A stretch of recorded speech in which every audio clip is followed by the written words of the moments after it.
दोस्तों, मैं अमित और आप है अमित एजुकेशन सेंटर 21 के साथ। तो जी हाँ दोस्तों, आज के वीडियो में हम लोग फिर से पढ़ने वाले हैं क्लास 10th का संस्कृत होगा। और यह प्यूसम जो हमारे स्टूडेंट 2025 बोर्ड 10th की तैयारी करना चाह रहे हैं वे इस चैप्टर 1 को पढ़ ले, ताकि इससे भी आपके एग्जाम में प्रश्न बनते हैं। हम ये नहीं कह रहे हैं कि यही प्रश्न उत्तर एग्जाम में रहेगा। हम ये दावा नहीं ठोक रहे हैं कि 100% वर्ड में यही प्रश्न रहेगा। हम ये नहीं कर रहे हैं, हम ये बताना चाह रहे हैं कि आप भी इस वीडियो को देख ले, है ना, कहीं खुदा ना खास कहीं इससे प्रश्न लड़ जाए। चलिए तो चलिए शुरू करते हैं आपके ऑब्जेक्टिव टाइप क्वेश्चन को। चलिए तो पहला दोस्तों, यहाँ पे क्लास 10 संस्कृत चैप्टर 1 मंगलम पाठ संस्कृत का है, ऑब्जेक्टिव है, यानी आप कितने पढ़े हैं इस पर आकर टेस्ट लगाएं। चलिए तो ध्यान देंगे। पहला क्वेश्चन दोस्तों है, उपनिषद के रचनाकार कौन है? उपनिषद के रचनाकार कौन है? ऑप्शन सुनेंगे, है ना, महात्मा विदुर, महात्मा वाल्मीकि, महर्षि वेदव्यास, कालिदास। तो दोस्तों इसका आंसर होगा महर्षि वेदव्यास, ऑप्शन सी, महर्षि वेदव्यास, ऑप्शन सी। अगला प्रश्न दोस्तों, अगला प्रश्न है, फिर से सुनेंगे, मंगलम पाठ के रचनाकार कौन है? मंगलम पाठ के रचनाकार कौन है?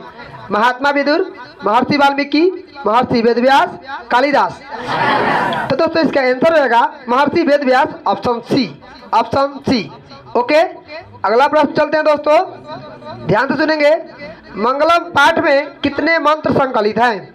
10, 8, 5, 7। तो दोस्तों मंगलम पाठ में 5 मंत्र संकलित हैं, ऑप्शन सी, राइट आंसर।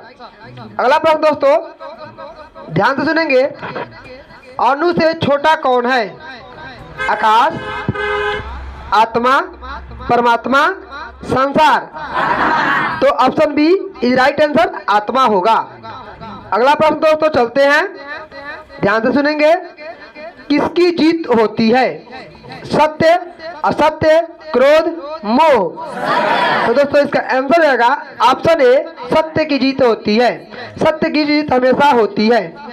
अगला प्रश्न दोस्तों, बहती नदियां कहाँ मिलती है? ऑप्शन सुनेंगे, सरोवर में, नदी में, समुद्र में, तालाब में। तो इसका आंसर रहना चाहिए सी, समुद्र में। आंसर रहना चाहिए दोस्तों सी, समुद्र में।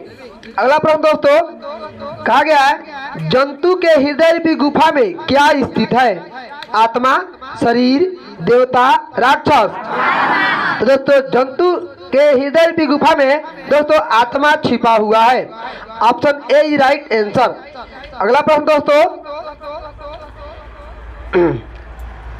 ब्रह्मा को प्राप्त करने के विषय में क्या बताया गया है?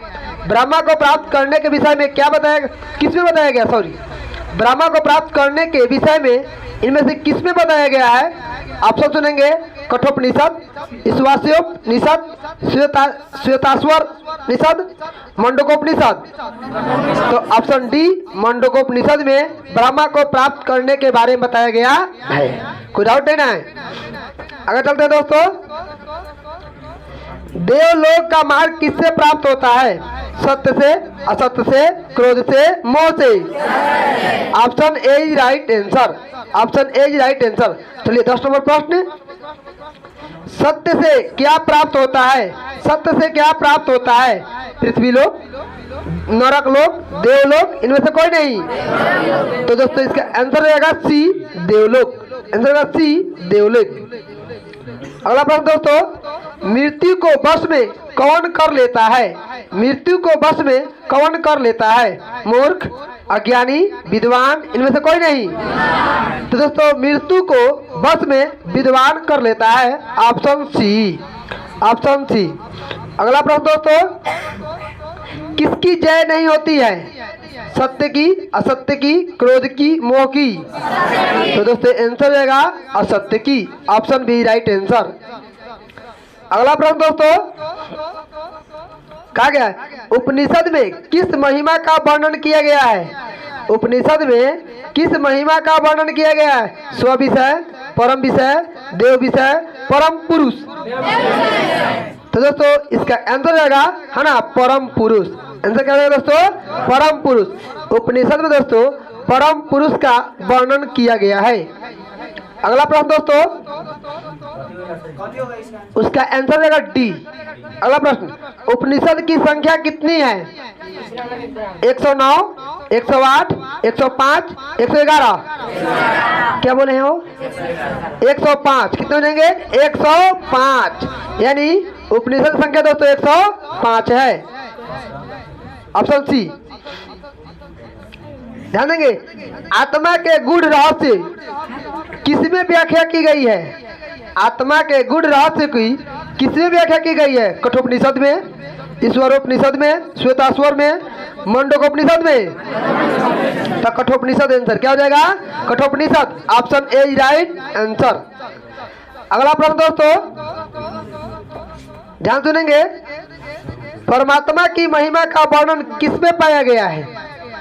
कठोपनिषद में, ईश्वरोपनिषद में, श्वेताश्वर में, मंडूकोपनिषद में। तो दोस्तों परमात्मा की महिमा जब परमात्मा की बात करता तो ईश्वरोपनिषद में किया गया। Option B right answer. Option B. अगला प्रश्न दोस्तों, हाँ, ज्ञानी लोग अज्ञानी लोग में अंतर किसमें बताया गया है? ज्ञानी और अज्ञानी में अंतर किसमें बताया गया है? कठोपनिषद में, ईश्वरोपनिषद में, श्वेताश्वर में, मंडूकोपनिषद में। तो दोस्तों इसका आंसर जाएगा श्वेताश्वरोपनिषद में। श्वेताश्वरोपनिषद में। Option C. चलिए अगला प्रश्न, सत्य का मुख किससे ढका हुआ है? तांबा से, चांदी से, लोहा से, हिरण्मय पात्रेन से। ऑप्शन डी राइट आंसर, हिरण्मय पात्रेन से। सत्य का खजाना कहाँ है? पृथ्वी लोक, नरक लोक, देवलोक, इनमें से कोई नहीं। ऑप्शन हो जाएगा सी राइट आंसर। चलिए तो प्रश्न आपके 19 प्रश्न हुए है ना। अब हम अगली बार इससे रिलेटेड जो हिंदी में किस तरह के प्रश्न बनते हैं वो उसको लेकर आ रहा है। तब तक के लिए जय हिंद, जय भारत।